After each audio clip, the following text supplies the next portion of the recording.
Good evening guys. ਉਮੀਦ ਹੈ ਤੁਸੀਂ ਸਾਰੇ ਜਣੇ ਵਧੀਆ ਹੋਵੋਗੇ। ਅੱਜ ਆਪਾਂ ਕਾਫੀ ਦਿਨਾਂ ਦੇ ਬਾਅਦ ਆਪਣਾ CDP ਦਾ ਲੈਕਚਰ ਲਗਾ ਰਹੇ ਹਾਂ ਅਤੇ ਬਹੁਤ ਹੀ ਵਧੀਆ ਲੈਕਚਰ ਆਪਾਂ ਅੱਜ ਲਗਾਵਾਂਗੇ, ਜਿਸ ਦੇ ਵਿੱਚ ਆਪਾਂ ਪਿਆਜੇ ਦੀ ਥਿਊਰੀ ਕਰਾਂਗੇ, ਪਿਆਜੇ ਦਾ ਸਿਧਾਂਤ ਕਰਾਂਗੇ। ਉਸ ਦੇ ਸਿਧਾਂਤ ਦਾ ਨਾਮ ਸੀ ਗਿਆਨਾਤਮਕ ਵਿਕਾਸ। ਕੀ ਨਾਮ ਸੀ ਉਸਦੇ ਸਿਧਾਂਤ ਦਾ? ਗਿਆਨਾਤਮਕ ਵਿਕਾਸ। ਪਿਆਜੇ ਨੇ ਕਿਸ ਦਾ ਸਿਧਾਂਤ ਦਿੱਤਾ ਸੀ? ਗਿਆਨਾਤਮਕ ਵਿਕਾਸ ਦਾ ਸਿਧਾਂਤ। ਇਸ ਨੂੰ ਇੰਗਲਿਸ਼ ਦੇ ਵਿੱਚ ਕੀ ਕਿਹਾ ਜਾਂਦਾ ਹੈ? Cognitive development theory. ਠੀਕ ਹੈ ਜੀ। ਜਿਹੜਾ ਇਹ ਸਿਧਾਂਤ ਹੈ ਇਹ ਬਹੁਤ ਜ਼ਿਆਦਾ ਇੰਪੋਰਟੈਂਟ ਹੈ। ਜੀਨ ਪਿਆਜੇ ਦੇ ਬਹੁਤ ਸਾਰੇ ਕੁਐਸਚਨਸ ਕੀ ਹੈ ਬਣ ਜਾਂਦੇ ਹੁੰਦੇ ਹੈ, ਇਨਡਾਇਰੈਕਟਲੀ ਵੀ ਅਤੇ ਡਾਇਰੈਕਟਲੀ ਵੀ। ਹਰ ਇੱਕ ਹੀ ਟੌਪਿਕ ਦੇ ਵਿੱਚੋਂ ਐਵੇਂ ਹੁੰਦਾ ਹੈ ਨਾ ਕਿ ਡਾਇਰੈਕਟਲੀ ਕੁਐਸਚਨ ਵੀ ਆ ਜਾਂਦੇ ਹੈ ਅਤੇ ਇਨਡਾਇਰੈਕਟਲੀ ਕੁਐਸਚਨਸ ਵੀ ਆਉਂਦੇ ਹੈ। But this theory is really very important. ਇਸੇ ਕਰਕੇ ਮੈਂ ਤੁਹਾਨੂੰ ਕਹਿ ਰਹੀ ਹਾਂ ਕਿ ਕੀ ਹੈ, ਇਸ ਨੂੰ ਕੀ ਹੈ ਧਿਆਨ ਦੇ ਨਾਲ ਸੁਣਿਓ ਅਤੇ ਆਪਣਾ ਰਿਪੀਟ ਵੀ ਕਰਿਓ ਇਸ ਥਿਊਰੀ ਨੂੰ, ਖੁਦ ਸੈਲਫ ਸਟੱਡੀ ਵੀ ਕਰਿਓ। ਤਾਂ ਹੁਣ ਆਪਾਂ ਸਟਾਰਟ ਕਰਦੇ ਹਾਂ, ਇਸ ਦੇ ਬਾਰੇ ਜਾਣਦੇ ਹਾਂ। ਹੁਣ ਇਹ ਜਿਹੜੀ ਉਰੇ ਪਿਕਚਰ ਮਤਲਬ ਲਗਾਈ ਹੋਈ ਹੈ, ਇਸ ਦੇ ਵਿੱਚੋਂ ਕੀ ਹੈ ਥਿਊਰੀ ਬਾਰੇ ਆਪਾਂ ਬਿਲਕੁਲ ਕਲੀਅਰਲੀ ਸਮਝ ਸਕਦੇ ਹਾਂ। ਇਸ ਦੇ ਵਿੱਚ ਕੀ ਦੱਸਿਆ ਹੋਇਆ ਕਿ ਬਰਥ ਤੋਂ ਲੈ ਕੇ 2 ਇਅਰਸ ਤੱਕ, ਮਤਲਬ ਏਜ ਗਰੁੱਪ ਆਪਾਂ ਉਰੇ ਬਣਾ ਲੈਂਦੇ ਹਾਂ, ਜਨਮ ਤੋਂ 2 ਸਾਲ ਤੱਕ ਕੀ ਹੈ ਬੱਚਾ ਕੀ ਹੈ ਪਹਿਲੀ ਸਟੇਜ ਦੇ ਵਿੱਚ ਹੁੰਦਾ ਹੈ, ਪਹਿਲੀ ਸਟੇਜ ਦੇ ਵਿੱਚ। ਫਿਰ 2 ਤੋਂ 7 ਸਾਲ ਦੀ ਉਮਰ ਦੇ ਵਿੱਚ ਉਹ ਦੂਸਰੀ ਸਟੇਜ ਦੇ ਵਿੱਚ ਚਲਾ ਜਾਂਦਾ। ਫਿਰ 7 ਤੋਂ 11 ਸਾਲ ਦੀ ਉਮਰ ਦੇ ਵਿੱਚ 3, ਫਿਰ 11 ਤੋਂ ਅਬਵ ਉੱਪਰ ਵਾਲੇ ਸਾਲਾਂ ਦੇ ਵਿੱਚ ਉਹ ਚੌਥੀ ਸਟੇਜ ਦੇ ਵਿੱਚ ਚਲਾ ਜਾਂਦਾ ਹੈ। ਹੁਣ ਇਹ ਪਿਕਚਰ ਤੋਂ ਆਪਾਂ ਨੂੰ ਕੀ ਸਟੇਜਿਸ ਦੇ ਬਾਰੇ ਵੀ ਕਲੀਅਰ ਹੋ ਰਿਹਾ। ਆਪਾਂ ਅੱਗੇ ਸਟੇਜਿਸ ਡਿਸਕਸ ਕਰਾਂਗੇ, ਫਿਰ ਤੁਹਾਨੂੰ ਇਹ ਪਿਕਚਰ ਕੀ ਹੈ ਜ਼ਿਆਦਾ ਵਧੀਆ ਸਮਝ ਆਊਗੀ। ਆਪਾਂ ਫਿਰ ਇਸ ਪਿਕਚਰ 'ਤੇ ਮੁੜ ਕੇ ਆਵਾਂਗੇ, ਮੈਂ ਤੁਹਾਨੂੰ ਉਦੋਂ ਦੱਸੂੰਗੀ ਕਿ ਇਹ ਪਿਕਚਰ ਦੇ ਵਿੱਚ ਕੀ ਹੈ ਸਾਰੀ ਥਿਊਰੀ ਆਪਾਂ ਨੂੰ ਦਿਖਾਈ ਗਈ ਹੈ ਬਹੁਤ ਹੀ ਜ਼ਿਆਦਾ ਵਧੀਆ ਢੰਗ ਦੇ ਨਾਲ। ਠੀਕ ਹੈ, ਆਪਾਂ ਅੱਗੇ ਵਧਦੇ ਹਾਂ ਇਹ ਪਿਕਚਰ 'ਤੇ, ਆਪਾਂ ਫੇਰ ਮੁੜ ਕੇ ਆਵਾਂਗੇ ਜਦੋਂ ਆਪਾਂ ਕੀ ਹੈ ਇਸ ਦੀਆਂ ਸਟੇਜਿਸ ਕਰ ਲਈਆਂ। ਪਿਆਜੇ ਦਾ ਗਿਆਨਾਤਮਕ ਵਿਕਾਸ ਦਾ ਸਿਧਾਂਤ, ਇਹਦੇ ਮੂਲ ਤੱਤ ਕੀ ਨੇ, ਇਹ ਮੂਲ ਇਹਦੇ ਪੁਆਇੰਟਸ ਕੀ ਨੇ, ਬੇਸਿਕ ਪੁਆਇੰਟਸ ਕੀ ਨੇ, ਆਪਾਂ ਉਹਨਾਂ ਬਾਰੇ ਦੇਖਦੇ ਹਾਂ। ਸਾਰੇ ਜੀਵ ਕੁਝ ਕ੍ਰਮਵਾਰ ਪੜਾਵਾਂ ਤੋਂ ਗੁਜ਼ਰਦੇ ਨੇ। ਠੀਕ ਹੈ, ਜੀਨ ਪਿਆਜੇ ਦੀ ਜਿਹੜੀ ਥਿਊਰੀ ਉਹ ਕੀ ਕਹਿੰਦੀ ਹੈ ਕਿ ਜਿਹੜੇ ਸਾਰੇ ਜੀਵ ਹੁੰਦੇ ਆ, ਸਾਰੇ ਮਨੁੱਖ ਹੁੰਦੇ ਆ, ਕਿ ਇਹ ਕੁਝ ਕ੍ਰਮਵਾਰ ਪੜਾਵਾਂ ਤੋਂ ਗੁਜ਼ਰਦੇ ਨੇ, ਜਿਵੇਂ ਕਿ ਇਹ ਪਿਕਚਰ ਦੇ ਵਿੱਚ ਦਿਖਾਇਆ ਗਿਆ ਹੈ। ਠੀਕ ਹੈ, ਤਾਂ ਉਹਦੀ ਥਿਊਰੀ ਵੀ ਇਹੀ ਕਹਿ ਰਹੀ ਸੀ, ਉਹਦੀ ਥਿਊਰੀ ਨੂੰ ਹੀ ਇਹ ਪਿਕਚਰ ਸ਼ੋਅ ਕਰ ਰਹੀ ਹੈ ਕਿ ਬੱਚਾ ਕੀ ਹੈ ਏਜ ਵਾਈਜ਼ ਕੀ ਹੈ ਅਲੱਗ-ਅਲੱਗ ਜਿਹੜੀ ਸਟੇਜਿਸ ਨੇ, ਜਿਹੜੇ ਪੜਾਅ ਨੇ ਉਹਨਾਂ ਦੇ ਵਿੱਚੋਂ ਗੁਜ਼ਰ ਰਿਹਾ। ਅਤੇ ਨੈਕਸਟ ਇਹ ਕੀ ਕਹਿੰਦੇ ਇੱਕ ਖਾਸ ਉਮਰ ਦੇ ਵਿੱਚ, ਉਹੀ ਜਿਹੜਾ ਮੈਂ ਤੁਹਾਨੂੰ ਹੁਣੀ ਦੱਸ ਕੇ ਹਟੀ ਹਾਂ ਕਿ ਏਜ ਵਾਈਜ਼। ਠੀਕ ਹੈ, ਫਿਰ ਇਹ ਕੀ ਨਿਰੰਤਰ ਰਹਿੰਦਾ, ਇਹ ਬਦਲਦਾ ਨਹੀਂ ਹੈਗਾ, ਮਤਲਬ ਕਿ ਇਹ ਇੱਕ ਯੂਨੀਫਾਰਮ ਉਹਦੇ ਵਿੱਚ ਚੱਲਦਾ ਰਹਿੰਦਾ, ਬਦਲਦਾ ਨਹੀਂ ਹੈਗਾ। ਉਸ ਤੋਂ ਬਾਅਦ ਆਪਾਂ ਅੱਗੇ ਵਧਦੇ ਹਾਂ, ਜੀਨ ਪਿਆਜੇ ਬਾਰੇ ਜਾਣਾਂਗੇ। ਜੀਨ ਪਿਆਜੇ ਹੈ ਕੌਣ ਅਤੇ ਇਹਨਾਂ ਨੇ ਕਿੰਨਾਂ ਚੀਜ਼ਾਂ ਨੂੰ ਇੰਪੋਰਟੈਂਸ ਦਿੱਤੀ ਸੀਗੀ। ਤਾਂ ਚਲੋ ਸਟਾਰਟ ਕਰਦੇ ਹਾਂ। ਜੀਨ ਪਿਆਜੇ ਸਵਿਟਜ਼ਰਲੈਂਡ ਦੇ ਕੀ ਹੈ ਇਹ ਮਨੋਵਿਗਿਆਨੀ ਸੀਗੇ। ਸਵਿਟਜ਼ਰਲੈਂਡ ਦੇ ਵਿੱਚ ਹੀ ਇਹਨਾਂ ਦਾ ਜਨਮ ਹੋਇਆ ਸੀ 1896 ਦੇ ਵਿੱਚ। ਠੀਕ ਹੈ, ਤੁਹਾਨੂੰ ਲਿਖਿਆ ਮਿਲ ਸਕਦਾ ਹੈ ਸਵਿਸ ਸਾਈਕੋਲੋਜਿਸਟ। ਸਵਿਸ ਸਾਈਕੋਲੋਜਿਸਟ ਮਤਲਬ ਕੀ ਹੈ ਸਵਿਟਜ਼ਰਲੈਂਡ ਦੇ ਮਨੋਵਿਗਿਆਨੀ। ਠੀਕ ਹੈ ਜੀ। ਉਸ ਤੋਂ ਬਾਅਦ ਕਿ ਇਹਨਾਂ ਨੇ ਹੈਰੀਡਿਟੀ ਐਂਡ ਇਨਵਾਇਰਮੈਂਟ ਨੂੰ ਇਹਨਾਂ ਨੇ ਕੀ ਇੰਪੋਰਟੈਂਸ ਦਿੱਤੀ ਸੀ। ਫਿਰ ਇਹਨਾਂ ਨੂੰ ਕੀ ਕਿਹਾ ਜਾਂਦਾ ਹੈ? ਫਾਦਰ ਆਫ ਚਾਈਲਡ ਸਾਈਕੋਲੋਜੀ ਕਿਹਾ ਜਾਂਦਾ, ਕਿਉਂਕਿ ਸਭ ਤੋਂ ਪਹਿਲਾਂ ਜਿਹੜਾ ਬੱਚਿਆਂ 'ਤੇ ਇਹਨਾਂ ਨੇ ਕੀ ਹੈ ਇੱਕ ਪ੍ਰਯੋਗ ਕੀਤਾ ਸੀਗਾ ਕਿ ਬੱਚਿਆਂ ਦੀ ਜਿਹੜੀ ਤਾਰਕਿਕ ਮਤਲਬ ਸੋਚ ਸ਼ਕਤੀ ਹੁੰਦੀ ਹੈ ਉਹ ਕੀ ਵੱਡਿਆਂ ਨਾਲੋਂ ਅਲੱਗ ਹੁੰਦੀ ਹੈ। ਪਹਿਲਾਂ ਕੀ ਸੋਚਿਆ ਜਾਂਦਾ ਸੀ ਵੀ ਜਿਹੜੇ ਬੱਚੇ ਹੈ ਉਹ ਵੱਡਿਆਂ ਨਾਲੋਂ ਘੱਟ ਸੋਚਦੇ ਨੇ, ਬਟ ਇਹਨਾਂ ਨੇ ਆਪਾਂ ਨੂੰ ਕੀ ਦੱਸਿਆ ਵੀ ਜਿਹੜੇ ਬੱਚੇ ਨੇ ਉਹਨਾਂ ਦੀ ਜਿਹੜੀ ਥਿੰਕਿੰਗ ਹੈ ਉਹ ਵੱਡਿਆਂ ਨਾਲੋਂ ਅਲੱਗ ਹੁੰਦੀ ਹੈ, ਵੱਖ ਹੁੰਦੀ ਹੈ। ਠੀਕ ਹੈ, ਇਹਨਾਂ ਨੇ ਕੀ ਜਿਹੜੀ ਆਪਣੀ ਸੋਚ ਸੀ ਪਹਿਲਾਂ ਉਹਨੂੰ ਕੀ ਹੈ ਚੇਂਜ ਕੀਤਾ। ਫਿਰ ਉਸ ਤੋਂ ਬਾਅਦ ਕੀ ਹੈ ਇਹਨਾਂ ਨੇ ਇਹ ਵੀ ਦੱਸਿਆ ਕਿ ਜਿਹੜਾ ਬੱਚਾ ਹੈ ਉਹ ਕੋਰੀਸਲੇਟ ਨਹੀਂ ਹੈਗਾ। ਜਿਹੜਾ ਬੱਚਾ ਹੈ ਉਹ ਕੋਰੀਸਲੇਟ ਨਹੀਂ ਹੈਗਾ, ਉਹ ਸਕੂਲ ਦੇ ਵਿੱਚ ਆਉਣ ਤੋਂ ਪਹਿਲਾਂ ਜਾਂ ਕੋਈ ਵੀ ਸੰਸਥਾ ਦੇ ਵਿੱਚ ਜਾਣ ਤੋਂ ਪਹਿਲਾਂ ਉਹ ਬਹੁਤ ਕੁਝ ਸਿੱਖਿਆ ਹੋਇਆ ਹੁੰਦਾ। ਉਹਦੇ ਮਾਈਂਡ ਦੇ ਵਿੱਚ ਬਹੁਤ ਸਾਰੀਆਂ ਗੱਲਾਂ ਹੁੰਦੀਆਂ, ਕਿਉਂਕਿ ਉਹ ਕੀ ਹੈ ਓਬਜ਼ਰਵ ਕਰਦਾ ਸਾਰੀਆਂ ਚੀਜ਼ਾਂ ਨੂੰ ਅਤੇ ਕੀ ਖੁਦ ਵੀ ਕਰਕੇ ਸਿੱਖਦਾ। ਇਸੇ ਕਰਕੇ ਇਹਨਾਂ ਨੂੰ ਰੈਡੀਕਲ ਕੰਸਟਰਕਟਿਵਿਸਟ ਵੀ ਕਿਹਾ ਜਾਂਦਾ, ਕਿਉਂਕਿ ਇਹ ਇਸ ਗੱਲ 'ਤੇ ਜ਼ੋਰ ਦਿੰਦੇ ਸੀ ਵੀ ਜਿਹੜੇ ਬੱਚੇ ਹੁੰਦੇ ਆ ਉਹ ਐਕਟੀਵਿਟੀਜ਼ ਦੁਆਰਾ ਸਿੱਖਦੇ ਆ, ਉਹ ਖੁਦ ਕੀ ਹੈ ਰਚਨਾ ਕਰਦੇ ਹੈ ਆਪਣੇ ਗਿਆਨ ਦੀ। ਬੱਚੇ ਕੀ ਹੈ ਖੁਦ ਰਚਨਾ ਕਰਦੇ ਆ ਆਪਣੇ ਗਿਆਨ ਦੀ। ਠੀਕ ਹੈ, ਇਹ ਰਚਨਾਵਾਦ, ਇਹਨਾਂ ਨੂੰ ਰਚਨਾਵਾਦ ਕਿਹਾ ਜਾਂਦਾ ਹੈ। ਠੀਕ ਹੈ, ਪੰਜਾਬੀ ਦੇ ਵਿੱਚ ਆਪਾਂ ਕੀ ਕਵਾਂਗੇ? ਰਚਨਾਵਾਦੀ। ਇਹ ਕੀ ਸੀਗੇ? ਇੱਕ ਰਚਨਾਵਾਦੀ ਸੀਗੇ। ਇਹਨਾਂ ਨੇ ਰਚਨਾਵਾਦ ਦਾ ਸਿਧਾਂਤ ਦਿੱਤਾ। ਠੀਕ ਹੈ, ਨੈਕਸਟ ਕੀ ਹੈ ਅੱਜ ਆਪਾਂ ਇਹਨਾਂ ਦੇ ਕੀ ਹੈ ਜਿਹੜੇ ਬੇਸਿਕ ਕੰਪੋਨੈਂਟਸ ਨੇ ਇਹਨਾਂ ਦੇ ਮੇਨ ਬੇਸਿਕ ਕੰਪੋਨੈਂਟਸ ਕਿੰਨੇ ਨੇ 3 ਬੇਸਿਕ ਕੰਪੋਨੈਂਟਸ ਨੇ ਇਹਨਾਂ ਦੇ। ਜਿਹੜੀ ਜੀਨ ਪਿਆਜੇ ਦੀ ਥਿਊਰੀ ਹੈ ਉਸਦੇ 3 ਬੇਸਿਕ ਕੰਪੋਨੈਂਟਸ ਨੇ, ਬਟ ਆਪਾਂ ਅੱਜ ਕੀ ਹੈ 2 ਹੀ ਕਰਾਂਗੇ। ਜਿਹੜਾ ਥਰਡ ਕੰਪੋਨੈਂਟ ਹੈ ਸਟੇਜਿਸ ਆਫ ਡਿਵੈਲਪਮੈਂਟ, ਇਹ ਆਪਾਂ ਕੱਲ੍ਹ ਦੀ ਵੀਡੀਓ 'ਚ ਕਰਾਂਗੇ। ਕੱਲ੍ਹ ਆਪਾਂ ਇਸ 'ਤੇ ਲੈਕਚਰ ਲਗਾਵਾਂਗੇ। ਅੱਜ ਆਪਾਂ ਪਹਿਲੇ 2 ਸਕੀਮਾਂ ਅਤੇ ਪ੍ਰੋਸੈਸਿਸ, ਜਿਨ੍ਹਾਂ ਨੂੰ ਪੰਜਾਬੀ ਦੇ ਵਿੱਚ ਆਰੇਖ ਅਤੇ ਪ੍ਰੋਸੈਸਿਸ ਨੂੰ ਪ੍ਰਕਿਰਿਆਵਾਂ ਕਿਹਾ ਜਾਂਦਾ ਹੈ, ਆਪਾਂ ਅੱਜ ਇਹਨਾਂ ਦੇ ਬਾਰੇ ਪੜ੍ਹਾਂਗੇ। ਤਾਂ ਸਟਾਰਟ ਕਰਦੇ ਹਾਂ। ਇਹ ਤੁਸੀਂ ਧਿਆਨ ਰੱਖਣਾ ਹੈ ਵੀ ਜਿਹੜੇ ਕੰਪੋਨੈਂਟਸ ਸੀ, ਕੰਪੋਨੈਂਟਸ ਤਾਂ ਉਹਨਾਂ ਦੀ ਥਿਊਰੀ ਦੇ 3 ਸੀ, ਬਟ ਸਟੇਜਿਸ ਨੇਗੀਆਂ ਜਿਹੜੀਆਂ ਉਹ 4 ਨੇ। ਇਹਨਾਂ ਦੇ ਵਿੱਚ ਕਨਫਿਊਜ਼ ਨਹੀਂ ਹੋਣਾ, ਇਸ ਚੀਜ਼ ਦੇ ਵਿੱਚ ਬਹੁਤ ਜ਼ਿਆਦਾ ਕਨਫਿਊਜ਼ਨ ਹੋ ਜਾਂਦੀ ਹੈ, ਤਾਂ ਕਰਕੇ ਇਸ ਦੇ ਵਿੱਚ ਬਿਲਕੁਲ ਵੀ ਕਨਫਿਊਜ਼ ਨਹੀਂ ਹੋਣਾ। ਜਿਹੜੇ ਇਹਨਾਂ ਦੇ ਕੰਪੋਨੈਂਟਸ ਨੇ ਉਹ ਤਾਂ 3 ਨੇ, ਬਟ ਜਿਹੜੇ ਸਟੇਜਿਸ ਨੇ ਉਹ 4 ਨੇ। ਕੰਪੋਨੈਂਟਸ ਨੂੰ ਆਪਾਂ ਕੀ ਕਵਾਂਗੇ? ਮੂਲ ਪੱਖ, ਠੀਕ ਹੈ। ਜਿਹੜੇ ਮੂਲ ਪੱਖ ਸੀਗੇ ਉਹ 3 ਨੇ, ਜਿਹੜੇ ਵਿਕਾਸ ਦੇ ਪੜਾਅ ਨੇ ਉਹ 4 ਨੇ, ਠੀਕ ਹੈ ਜੀ। ਇਹ ਤੁਸੀਂ ਧਿਆਨ ਦੇ ਵਿੱਚ ਰੱਖਣਾ, ਇਹਨਾਂ ਚੀਜ਼ਾਂ ਦੇ ਵਿੱਚ ਕਨਫਿਊਜ਼ ਨਹੀਂ ਹੋਣਾ। ਇਹੀ ਚੀਜ਼ਾਂ ਕੀ ਆ ਆਪਣੇ ਲਈ ਮੁਸੀਬਤ ਬਣ ਜਾਂਦੀਆਂ ਜਦੋਂ ਆਪਾਂ ਇਹਨਾਂ ਦੇ ਵਿੱਚ ਕਨਫਿਊਜ਼ ਹੋ ਜਾਂਦੇ ਹਾਂ। ਹੁਣ ਆਪਾਂ ਕੀ ਹੈ ਸਕੀਮਾਂ ਦੇ ਬਾਰੇ ਜਾਣਾਂਗੇ। ਸਕੀਮਾ ਕੀ ਹੁੰਦਾ ਹੈ? ਸਕੀਮਾ ਕੀ ਹੈ, ਤੁਸੀਂ ਨਾਮ ਤੋਂ ਹੀ ਮਤਲਬ ਕੀ ਹੈ ਇਹਨੂੰ ਪਹਿਚਾਣ ਸਕਦੇ ਹੋ ਵੀ ਸਕੀਮਾ ਹੋਊਗਾ ਕੀ। ਸਕੀਮਾ ਸਕੀਮ ਤੋਂ ਬਣਿਆ ਸਕੀਮਾ। ਸਕੀਮ ਕੀ ਹੁੰਦੀ ਹੈ? ਜਦੋਂ ਆਪਾਂ ਕਿਸੇ ਚੀਜ਼ ਬਾਰੇ ਕੀ ਹੈ ਆਪਣੇ ਮਾਈਂਡ ਦੇ ਵਿੱਚ ਕੀ ਹੈ ਆਪਾਂ ਆਪਣੀ ਕੀ ਇੱਕ ਰੂਪ ਰੇਖਾ ਬਣਾਉਂਦੇ ਹਾਂ ਕਿ ਇਹ ਚੀਜ਼ ਐਵੇਂ ਹੋਊਗੀ, ਇਹ ਚੀਜ਼ ਐਵੇਂ ਹੋਊਗੀ, ਆਪਾਂ ਕੀ ਇੱਕ ਸਕੀਮ ਬਣਾਉਂਦੇ ਹਾਂ, ਠੀਕ ਹੈ। ਉਹੀ ਹੈ, ਇਹਨੂੰ ਪੰਜਾਬੀ ਦੇ ਵਿੱਚ ਕੀ ਕਹਿੰਦਾ? ਆਰੇਖ। ਗਿਆਨ ਦੀ ਇਕਾਈ ਹੈ ਇਹ ਰੂਪ ਰੇਖਾ। ਇਹਨੂੰ ਰੂਪ ਰੇਖਾ ਵੀ ਕਿਹਾ ਜਾਂਦਾ। ਉਹੀ ਜਿਵੇਂ ਮੈਂ ਹੁਣ ਤੁਹਾਨੂੰ ਦੱਸ ਕੇ ਹਟੀ ਕਿ ਆਪਾਂ ਆਪਣੇ ਮਾਈਂਡ ਦੇ ਵਿੱਚ ਕੀ ਰੂਪ ਰੇਖਾ ਬਣਾਉਂਦੇ ਹਾਂ ਕਿ ਆਪਾਂ ਇਹ ਚੀਜ਼ ਐਵੇਂ ਕਰਾਂਗੇ, ਇਹ ਕੰਮ ਆਪਾਂ ਐਵੇਂ ਕਰਾਂਗੇ। ਮੈਂ ਜੇ ਕਿਸੇ ਦੇ ਵਿਆਹ 'ਚ ਜਾਊਂਗਾ ਮੈਂ ਉੱਥੇ ਜਾ ਕੇ ਪਹਿਲਾਂ ਐਵੇਂ ਕਰੂੰਗਾ, ਠੀਕ ਹੈ। ਉਹ ਕੀ ਆਪਾਂ ਇੱਕ ਆਪਣੇ ਮਾਈਂਡ ਦੇ ਵਿੱਚ ਕੀ ਰੂਪ ਰੇਖਾ ਬਣਾ ਰਹੇ ਹਾਂ, ਉਹਨੂੰ ਹੀ ਕੀ ਕਿਹਾ ਜਾਂਦਾ? ਸਕੀਮਾ ਕਿਹਾ ਜਾਂਦਾ।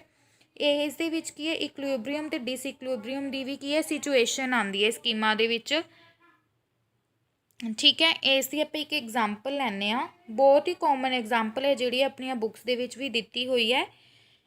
ਰੈਸਟੋਰੈਂਟ ਵਾਲੀ ਐਗਜ਼ਾਮਪਲ ਹੈ ਨਾ, ਆਪਾਂ ਲੈਂਦੇ ਹਾਂ ਕਿ ਇਹ ਇੱਕ ਬੰਦਾ ਕੀ ਹੈ ਰੈਸਟੋਰੈਂਟ ਜਾਣ ਦੀ ਸੋਚਦਾ ਹੈ।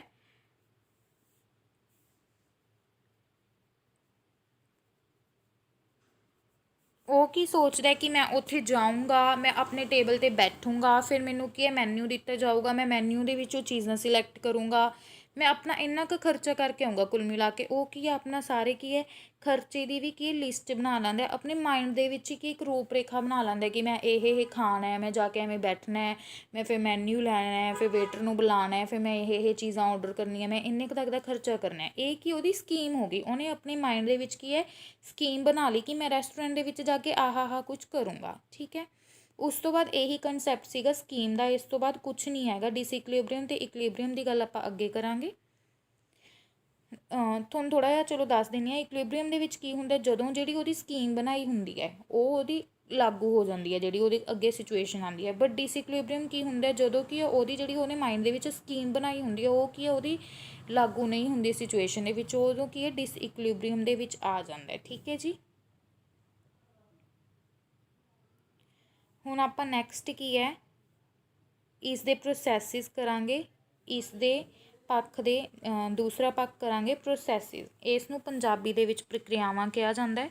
ਪ੍ਰੋਸੈਸਿਸ ਨੂੰ ਪੰਜਾਬੀ ਦੇ ਵਿੱਚ ਕੀ ਕਿਹਾ ਜਾਂਦਾ ਹੈ? ਪ੍ਰਕਿਰਿਆਵਾਂ।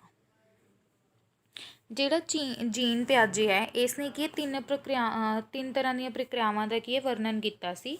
ਸਭ ਤੋਂ ਪਹਿਲੀ ਸੀ ਅਸੀਮੀਲੇਸ਼ਨ। ਪਹਿਲੀ ਪ੍ਰਕਿਰਿਆ ਕਿਹੜੀ ਸੀ? ਅਸੀਮੀਲੇਸ਼ਨ। ਇਸ ਨੂੰ ਪੰਜਾਬੀ ਦੇ ਵਿੱਚ ਆਤਮਸਾਤੀਕਰਨ ਕਿਹਾ ਜਾਂਦਾ ਹੈ।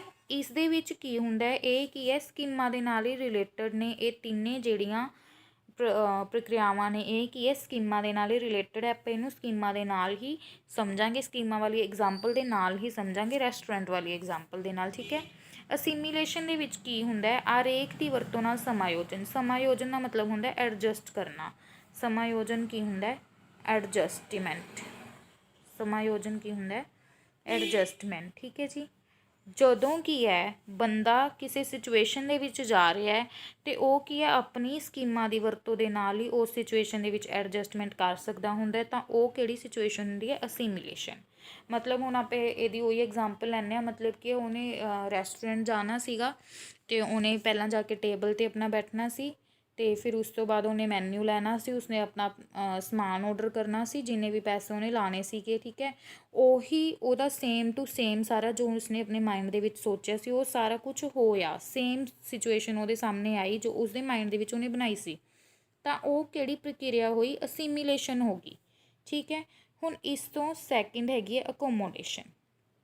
ਇਸ ਦੇ ਵਿੱਚ ਕੀ ਹੁੰਦਾ ਹੈ, ਜਿਹੜਾ ਉਹਨੇ ਸਕੀਮਾ ਬਣਾਇਆ ਹੁੰਦਾ, ਜਿਹੜੀ ਉਹਨੇ ਆਪਣੇ ਮਾਈਂਡ ਦੇ ਵਿੱਚ ਸਕੀਮ ਬਣਾਈ ਹੁੰਦੀ ਹੈ, ਰੂਪ ਰੇਖਾ ਬਣਾਈ ਹੁੰਦੀ ਹੈ, ਉਸ ਅਕੋਰਡਿੰਗ ਜਿਹੜੀ ਸਿਚੁਏਸ਼ਨ ਆ ਉਸ ਦੇ ਸਾਹਮਣੇ ਨਹੀਂ ਆਉਂਦੀ ਹੈਗੀ। ਜਿਹੜਾ ਸਕੀਮ ਹੈ ਉਹ ਉਹਦੀ ਸਿਚੁਏਸ਼ਨ ਦੇ ਵਿੱਚ ਲਾਗੂ ਨਹੀਂ ਹੁੰਦਾ।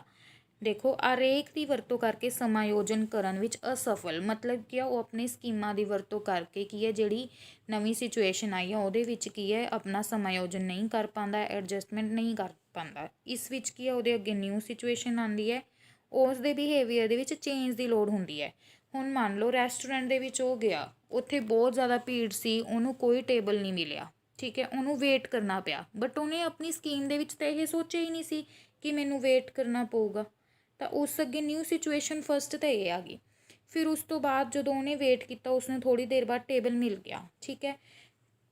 ਫਿਰ ਉਸਨੇ ਮੈਨਿਊ ਲਿਆ, ਬਟ ਮੈਨਿਊ ਦੇ ਵਿੱਚ ਜਿਹੜੀ ਚੀਜ਼ ਉਹਨੇ ਸੋਚੀ ਸੀ ਵੀ ਮੈਂ ਇਹ ਖਾਊਂਗਾ ਅਤੇ ਮੈਂ ਇੰਨਾ ਕੁ ਖਰਚਾ ਕਰੂੰਗਾ, ਮੰਨ ਲਓ ਉਹ ਚੀਜ਼ ਹੀ ਨਹੀਂ ਹੈਗੀ। ਤਾਂ ਉਹਦੇ ਅੱਗੇ ਉਹ ਫਿਰ ਨਵੀਂ ਸਿਚੁਏਸ਼ਨ ਆ ਕੇ ਖੜੀ ਹੋ ਗਈ।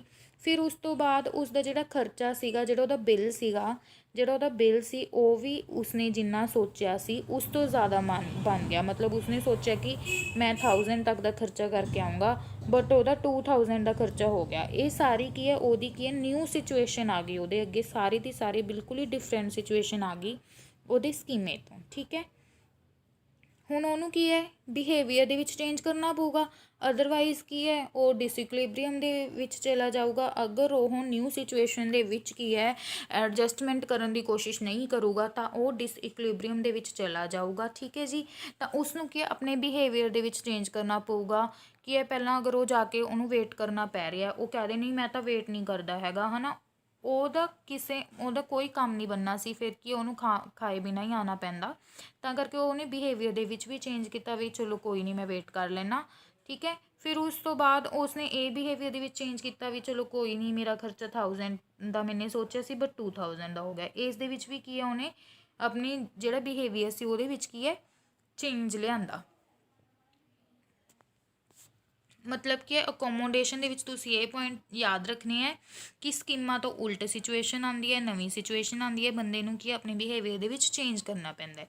ਇਸ ਦੇ ਜਿਹੜੇ ਕੁਐਸਚਨਸ ਨੇ ਨਾ ਐਵੇਂ ਸਿੱਧੇ ਨਹੀਂ ਆਉਂਦੇ ਹੈਗੇ। ਪੇਪਰ ਦੇ ਵਿੱਚ ਕੀ ਹੈ ਤੁਹਾਨੂੰ ਇੱਕ ਸਿਚੁਏਸ਼ਨ ਦੇ ਦਿੰਦੇ ਹੈ ਕਿ ਮਤਲਬ ਕਿ ਉਹ ਬੰਦਾ ਇਸ ਜਗ੍ਹਾ 'ਤੇ ਗਿਆ, ਉਹਦੇ ਨਾਲ ਆਏਂ ਹੋਇਆ ਬਟ ਉਹਨੇ ਆਏਂ ਸੋਚਿਆ ਸੀ, ਤਾਂ ਮਤਲਬ ਉਹ ਕਿਹੜੀ ਪ੍ਰਕਿਰਿਆ ਦੇ ਵਿੱਚ ਹੈ, ਠੀਕ ਹੈ। ਉਹ ਤੁਹਾਨੂੰ ਆਪਸ਼ਨਸ ਦੇ ਦੇਣਗੇ ਅਸੀਮੀਲੇਸ਼ਨ, ਅਕੋਮੋਡੇਸ਼ਨ, ਇਕੁਲਿਬਰੀਅਮ, ਡਿਸਇਕੁਲਿਬਰੀਅਮ, ਇਹ ਤੁਹਾਨੂੰ ਆਪਸ਼ਨਸ ਦੇ ਦੇਣਗੇ। ਜਾਂ ਉਹਨਾਂ ਇੱਕ ਆਨਸਰ ਵਾਲਾ ਆਪਸ਼ਨ ਦੇਣਗੇ ਜਾਂ ਕੁਛ ਹੋਰ ਆਪਸ਼ਨਸ ਦੇ ਦੇਣਗੇ ਨਾਲ, ਠੀਕ ਹੈ। ਮਤਲਬ ਕਿ ਉਹ ਕੀ ਹੈ ਅਲੱਗ ਸਿਚੁਏਸ਼ਨ ਲੈ ਕੇ ਆਉਣਗੇ, ਐਵੇਂ ਸਿੱਧੇ ਕੁਐਸਚਨਸ ਨਹੀਂ ਲੈ ਕੇ ਆਉਣਗੇ। ਉੱਥੇ ਤੁਸੀਂ ਆਪਣਾ ਮਾਈਂਡ ਲਗਾਉਣਾ ਹੋਊਗਾ ਕਿ ਹਾਂ ਮੈਂ ਐਵੇਂ ਪੜ੍ਹਿਆ ਸੀ, ਇਹ ਐਗਜ਼ਾਮਪਲ ਮੈਮ ਨੇ ਕਰਵਾਈ ਸੀ ਕਿ ਇੱਥੇ ਵੀ ਲਾਗੂ ਹੋ ਰਹੀ ਹੈ, ਠੀਕ ਹੈ। ਤਾਂ ਤੁਸੀਂ ਇਹਨਾਂ ਨੂੰ ਇਹ ਜਿਹੜੀਆਂ ਟਰਮਸ ਨੇ ਨਾ ਇਹ ਇੱਕ ਵਾਰੀ ਕਰੇ 'ਚ ਕਿਸੇ ਨੂੰ ਨਹੀਂ ਆਉਂਦੀਆਂ। ਇਹ ਜਿਹੜੀਆਂ ਟਰਮਸ ਨੇ ਇਹਨਾਂ ਨੂੰ ਤੁਸੀਂ 2-3 ਵਾਰੀ ਜ਼ਰੂਰ ਕਿ ਇਹ ਰੀਡ ਕਰਿਓ, ਆਪਣੀ ਸੈਲਫ ਸਟੱਡੀ ਵੀ ਕਰਿਓ ਅਤੇ ਵੀਡੀਓ ਦੇ ਵਿੱਚ ਵੀ 2-3 ਵਾਰੀ ਇਸ ਨੂੰ ਜ਼ਰੂਰ ਧਿਆਨ ਦੇ ਨਾਲ ਸਮਝਿਓ, ਠੀਕ ਹੈ। ਉਸ ਤੋਂ ਬਾਅਦ ਆ ਗਈ ਇਕੁਲਿਬਰੀਅਮ। ਇਕੁਲਿਬਰੀਅਮ ਕਿਹੜੀ ਹੈ? ਸੰਤੁਲਨ। ਇਸ ਨੂੰ ਪੰਜਾਬੀ ਦੇ ਵਿੱਚ ਕੀ ਕਿਹਾ ਜਾਂਦਾ ਹੈ? ਸੰਤੁਲਨ। ਮਤਲਬ ਕਿ ਇਹਦਾ ਨਵੀਂ ਪ੍ਰਸਥਿਤੀ ਅਨੁਸਾਰ ਢਲਣਾ। ਮਤਲਬ ਕਿ ਜਿਹੜੀ ਉਹਦੇ ਅੱਗੇ ਨਵੀਂ ਸਿਚੁਏਸ਼ਨ ਆ ਗਈ ਸੀ, ਨਿਊ ਸਿਚੁਏਸ਼ਨ ਆ ਗਈ ਸੀ, ਉਹ ਅਗਰ ਉਸ ਅਨੁਸਾਰ ਢਲ ਰਿਹਾ ਹੈ ਤਾਂ ਉਹ ਕਿਹੜੀ ਪੋਜੀਸ਼ਨ ਦੇ ਵਿੱਚ ਆ ਗਿਆ? ਇਕੁਲਿਬਰੀਅਮ ਦੀ ਪੋਜੀਸ਼ਨ ਦੇ ਵਿੱਚ ਆ ਗਿਆ, ਠੀਕ ਹੈ। ਕਿਹਦੀ ਪੋਜੀਸ਼ਨ ਦੇ ਵਿੱਚ ਆ ਗਿਆ? ਕਿਹੜੀ ਪ੍ਰਕਿਰਿਆ ਦੇ ਵਿੱਚ ਆ ਗਿਆ? ਇਕੁਲਿਬਰੀਅਮ ਦੇ ਵਿੱਚ ਆ ਗਿਆ। ਉਹਨੇ ਕੀ ਆ ਆਪਣਾ ਜਿਹੜਾ ਸੰਤੁਲਨ ਸੀਗਾ ਉਹਨੂੰ ਦੁਬਾਰਾ ਸੰਭਾਲ ਲਿਆ, ਠੀਕ ਹੈ। ਹੁਣ ਆਪਾਂ ਕੀ ਹੈ ਇਹ ਜਿਹੜੇ ਅੱਜ ਆਪਣੇ ਪ੍ਰੋਸੈਸਿਸ ਸੀਗੇ, ਜਿਹੜੇ ਆਪਣੇ 2 ਮੂਲ ਪੱਖ ਸੀ ਪਹਿਲੇ, ਇਹ ਦੋਨੋਂ ਮੂਲ ਪੱਖ ਆਪਾਂ ਕਰ ਲਏ। ਇਸ ਤੋਂ ਬਾਹਰ ਤੁਹਾਡਾ ਕੁਝ ਵੀ ਨਹੀਂ ਆਊਗਾ, ਗਾਰੰਟੀ ਹੈ ਇਸ ਗੱਲ ਦੀ। ਇਸ ਨੂੰ ਅਗਰ ਤੁਹਾਨੂੰ ਕੋਈ ਵੀ ਡਾਊਟ ਹੋਇਆ ਜਾਂ ਤੁਹਾਨੂੰ ਲੱਗਿਆ ਕਿ ਨਾ ਨਹੀਂ ਮੈਮ ਇਹ ਟੋਪਿਕ ਰਹਿ ਗਿਆ, ਇਹਦੇ ਵਿੱਚੋਂ ਇਹ ਪੁਆਇੰਟ ਛੁੱਟ ਗਿਆ, ਤਾਂ ਮੈਨੂੰ ਜ਼ਰੂਰ ਕਮੈਂਟ ਦੇ ਵਿੱਚ ਦੱਸਿਓ, ਆਪਾਂ ਉਹ ਜ਼ਰੂਰ ਕਲੀਅਰ ਕਰਾਂਗੇ। ਹੋਰ ਬੱਚਿਆਂ ਦਾ ਵੀ ਫਾਇਦਾ ਹੋਊਗਾ, ਤੁਸੀਂ ਕਮੈਂਟ ਕਰਕੇ ਜ਼ਰੂਰ ਦੱਸਿਓ। ਤੇ ਸਕੀਮਾ ਐਂਡ ਪ੍ਰੋਸੈਸਿਸ ਆਪਣਾ ਕਲੀਅਰ ਹੋ ਗਿਆ। ਆਪਾਂ ਇਕੁਲਿਬਰੀਅਮ ਦੀ ਕੀ ਹੈ ਇੱਕ ਹੋਰ ਪ੍ਰਕਿਰਿਆਵਾਂ ਦੀ ਕਿ ਇੱਕ ਹੋਰ ਐਗਜ਼ਾਮਪਲ ਲੈਂਦੇ ਹਾਂ ਕਿ ਇੱਕ ਮੰਨ ਲਓ 5 ਸਾਲ ਦਾ ਬੱਚਾ ਹੈ, 5 ਸਾਲ ਦਾ ਇੱਕ ਬੱਚਾ ਹੈ, ਉਹ ਆਪਣੇ ਪਾਪਾ ਨਾਲ ਸਰਕਸ 'ਤੇ ਜਾਂਦਾ ਹੈ। ਠੀਕ ਹੈ, ਸਰਕਸ ਦੇ ਵਿੱਚ ਕੀ ਉਹ ਦੇਖਦਾ ਜੋਕਰ। ਸਰਕਸ ਦੇ ਵਿੱਚ ਉਹ ਕੀ ਦੇਖਦਾ, ਜੋਕਰ ਦੇਖਦਾ। ਉਹ ਕੀ ਦੇਖਦਾ, ਜਿਹੜਾ ਜੋਕਰ ਹੈ ਉਹਦੇ ਵੱਡਾ ਸਾਰਾ ਨੱਕ ਲੱਗਿਆ ਹੈ, ਉਹਦੇ ਜਿਹੜੇ ਬਾਲ ਨੇ ਉਹ ਸਾਈਡਾਂ 'ਤੇ ਹੀ ਹੈ, ਬਚਾ ਲਓ ਕਿ ਉਹ ਗੰਜਾ। ਠੀਕ ਹੈ, ਉਹਦੀ ਵੱਡੀ ਸਾਰੀ ਸਮਾਈਲ ਹੈ। ਠੀਕ ਹੈ, ਉਹ ਇਹ ਦੇਖਦਾ ਹੈ ਕਿ ਜੋਕਰ ਦੀ ਜਿਹੜੀ ਸ਼ਕਲ ਹੈ ਉਹ ਇੱਦਾਂ ਦੀ ਹੈ। ਫਿਰ ਕਿ ਉਹ ਆਪਣੇ ਪਾਪਾ ਦੇ ਨਾਲ ਮਾਰਕੀਟ ਦੇ ਵਿੱਚ ਜਾਂਦਾ ਹੈ। ਉੱਥੇ ਕੀ ਹੈ, ਉਸ ਨੂੰ ਅੰਕਲ ਦਿਖਦੇ ਆ ਇੱਕ, ਜਿਨ੍ਹਾਂ ਦੇ ਬਾਲ ਨਹੀਂ ਹੁੰਦੇ, ਸਿਰ 'ਤੇ ਬਾਲ ਨਹੀਂ ਹੁੰਦੇ, ਉਹਨਾਂ ਦੇ ਸਿਰਫ ਸਾਈਡ 'ਤੇ ਹੀ ਬਾਲ ਹੁੰਦੇ ਆ। ਤਾਂ ਉਹ ਕੀ ਕਹਿੰਦਾ, ਜੋਕਰ ਜੋਕਰ ਜੋਕਰ, ਉਹਨਾਂ ਨੂੰ ਦੇਖ ਕੇ ਬੋਲਣ ਲੱਗ ਜਾਂਦੇ ਜੋਕਰ ਜੋਕਰ ਜੋਕਰ। ਇੱਥੇ ਕੀ ਆ, ਉਹ ਅਸੀਮੀਲੇਸ਼ਨ ਕਰ ਰਿਹਾ ਹੈ, ਮਤਲਬ ਕਿ ਆਪਣੀ ਰੇਖ ਜਿਹੜੀ ਉਹਨੇ ਬਣਾਈ ਹੋਈ ਹੈ, ਸਕੀਮਾ ਬਣਾਇਆ ਹੋਇਆ, ਉਹਨੂੰ ਉੱਥੇ ਲਾਗੂ ਕਰਨ ਦੀ ਕੋਸ਼ਿਸ਼ ਕਰ ਰਿਹਾ ਹੈ। ਬਟ ਉਹਦੇ ਪਾਪਾ ਉਹਨੂੰ ਸਮਝਾਉਂਦੇ ਆ ਕਿ ਬੇਟਾ ਇਹ ਕੀ ਹੈ, ਜੋਕਰ ਨਹੀਂ ਹੈਗਾ, ਇਹ ਕੀ ਹੈ, ਕੋਈ ਆਦਮੀ ਹੈ। ਠੀਕ ਹੈ, ਇਹ ਜੋਕਰ ਨਹੀਂ ਹੈਗਾ। ਉਹਨੂੰ ਸਮਝਾਉਂਦੇ ਆ ਕਿ ਜੋਕਰ ਦੀ ਜਿਹੜੀ ਲੁੱਕ ਹੁੰਦੀ ਹੈ ਉਹ ਐਵੇਂ ਹੁੰਦੀ ਹੈ। ਠੀਕ ਹੈ, ਉਹ ਆਪਾਂ ਨੂੰ ਹਸਾਉਣ ਦੇ ਲਈ ਹੁੰਦਾ ਹੈ, ਐਵੇਂ ਉਹਦੇ ਮਤਲਬ ਵੱਡਾ ਸਾਰਾ ਨੱਕ ਲੱਗਿਆ ਹੁੰਦਾ ਹੈ ਨਾ। ਤਾਂ ਉਸ ਤੋਂ ਬਾਅਦ ਕੀ ਹੈ, ਉਹਦੇ ਅੱਗੇ ਨਵੀਂ ਸਿਚੁਏਸ਼ਨ ਆ ਜਾਂਦੀ ਹੈ, ਉਹਨੂੰ ਆਪਣੇ ਬਿਹੇਵੀਅਰ ਦੇ ਵਿੱਚ ਚੇਂਜ ਕਰਨਾ ਪੈਂਦਾ। ਉਹਨੂੰ ਆਪਣੇ ਮਾਈਂਡ ਦੇ ਵਿੱਚ ਇਹ ਬਿਠਾਉਣਾ ਪੈਂਦਾ ਕਿ ਹਾਂ ਜੋਕਰ ਦੇ ਜਿਹੜੇ ਮਤਲਬ ਲੁੱਕ ਹੁੰਦੀ ਉਹ ਇੱਦਾਂ ਹੁੰਦੀ ਹੈ, ਇਹ ਜਿਹੜੇ ਅੰਕਲ ਨੇ ਉਹਨਾਂ ਦੀ ਲੁੱਕ ਇੱਦਾਂ ਹੈ, ਵੀ ਇਹ ਕਿ ਇੱਕ ਜੋਕਰ ਨਹੀਂ ਹੈਗੇ। ਉਹਨੂੰ ਨਵੀਂ ਸਿਚੁਏਸ਼ਨ ਦੇ ਅਕੋਰਡਿੰਗ ਕਿ ਢਲਣਾ ਪੈਂਦਾ। ਫਿਰ ਜਦੋਂ ਇਹ ਗੱਲ ਉਹ ਸਮਝ ਆਉਂਦਾ, ਫਿਰ ਉਹ ਇਕੁਲਿਬਰੀਅਮ ਦੀ ਪੋਜੀਸ਼ਨ ਦੇ ਵਿੱਚ ਆ ਜਾਂਦਾ, ਸੰਤੁਲਨ ਦੇ ਵਿੱਚ ਕੀ ਹੈ ਆ ਜਾਂਦਾ। ਠੀਕ ਹੈ, ਕੋਈ ਵੀ ਡਾਊਟ ਹੋਇਆ ਜ਼ਰੂਰ ਦੱਸਿਓ। ਅਤੇ ਮੈਂ ਤੁਹਾਨੂੰ ਇੱਕ ਵਾਰੀ ਹੋਰ ਕਹਿ ਰਹੀ ਹਾਂ, ਜਿਹੜੀਆਂ ਇਹ ਟਰਮਸ ਨੇ ਇਹਨਾਂ ਨੂੰ ਇੰਗਲਿਸ਼ ਦੇ ਵਿੱਚ ਜ਼ਰੂਰ ਤੁਸੀਂ ਯਾਦ ਰੱਖਣਾ। ਠੀਕ ਹੈ, ਬਾਰ-ਬਾਰ ਮੈਂ ਤੁਹਾਨੂੰ ਕਹਿ ਰਹੀ ਹਾਂ, ਪੰਜਾਬੀ ਅਤੇ ਇੰਗਲਿਸ਼ ਦੇ ਵਿੱਚ ਦੋਨਾਂ ਦੇ ਵਿੱਚ ਇਹਨਾਂ ਨੂੰ ਆਪਾਂ ਕਰਨਾ ਹੈ, ਬਿਕੋਜ਼ ਕਿ ਉੱਥੇ ਉਹ ਇੰਗਲਿਸ਼ ਦੇ ਵਿੱਚ ਪਾ ਦਿੰਦਾ, ਫਿਰ ਆਪਾਂ ਉੱਥੇ ਕਨਫਿਊਜ਼ ਹੁੰਦੇ ਰਹਿੰਦੇ ਹਾਂ ਕਿ ਕੀ ਹੈ ਇਹ। ਜਿਹੜੀ ਇਹ ਪਿਕਚਰ ਹੈ ਇਹ ਆਪਾਂ ਉਦੋਂ ਸਮਝਾਂਗੇ ਜਦੋਂ ਆਪਾਂ ਸਟੇਜਿਸ ਕਰਾਂਗੇ, ਮਤਲਬ ਕਿ ਕੱਲ੍ਹ ਜਿਹੜੀਆਂ ਜੀਨ ਪਿਆਜੇ ਦੀ ਥਿਊਰੀ ਦੀਆਂ ਸਟੇਜਿਸ ਰਹਿ ਗਈਆਂ ਉਹਨਾਂ ਦੀ ਡਿਸਕਸ਼ਨ ਆਪਾਂ ਕੱਲ੍ਹ ਕਰਾਂਗੇ, ਉਹਨਾਂ 'ਤੇ ਆਪਾਂ ਲੈਕਚਰ ਕਰ ਲਵਾਂਗੇ। ਇੱਕ ਵਾਰੀ ਮੈਂ ਤੁਹਾਨੂੰ ਉਹਨਾਂ ਦੇ ਨਾਲ ਥੋੜ੍ਹਾ ਜਿਹਾ ਮਤਲਬ ਕੀ ਹੈ ਇੰਟਰੋ ਦੇ ਦਿੰਦੀ ਹਾਂ ਉਹਨਾਂ ਦੀ। ਪਿਆਜੇ ਨੇ ਕੀ 4 ਸਟੇਜਿਸ ਦਿੱਤੀਆਂ ਸੀ। ਫਸਟ ਸੀ ਸੈਂਸਰੀ ਮੋਟਰ ਸਟੇਜ, ਇਹ ਕੀ ਹੈ ਜਨਮ ਤੋਂ 2 ਸਾਲ ਤੱਕ ਦੀ ਹੁੰਦੀ ਹੈ। ਫਿਰ ਸੀ ਪ੍ਰੀ ਓਪਰੇਸ਼ਨਲ ਸਟੇਜ, ਇਹ 2 ਤੋਂ 7 ਸਾਲ ਦੀ ਹੁੰਦੀ ਹੈ। ਫਿਰ ਸੀ ਕੰਕਰੀਟ ਓਪਰੇਸ਼ਨਲ ਸਟੇਜ, ਇਹ 7 ਤੋਂ 11 ਸਾਲ। ਫਾਰਮਲ ਓਪਰੇਸ਼ਨਲ ਸਟੇਜ, ਇਹ 11 ਅਪ ਟੂ ਹੁੰਦੀ ਹੈ। ਇੱਥੇ 12 ਅਪ ਟੂ ਲਿਖਿਆ ਪਿਆ, ਬਟ ਆਪਾਂ 11 ਅਪ ਟੂ ਮੰਨਾਂਗੇ। ਠੀਕ ਹੈ, ਇਹਨਾਂ ਦੀ ਡਿਸਕਸ਼ਨ ਹੈ ਜਿਹੜੀ ਆਪਾਂ ਪਿਆਜੇ ਦੀ ਸਟੇਜਿਸ ਦੀ ਜਿਹੜੀ ਡਿਸਕਸ਼ਨ ਹੈ ਇਹ ਆਪਾਂ ਕੱਲ੍ਹ ਦੀ ਕਲਾਸ ਦੇ ਵਿੱਚ ਕਰਾਂਗੇ। ਅੱਜ ਦੀ ਕਲਾਸ ਦੇ ਵਿੱਚ ਇੰਨਾ ਹੀ। Thank you.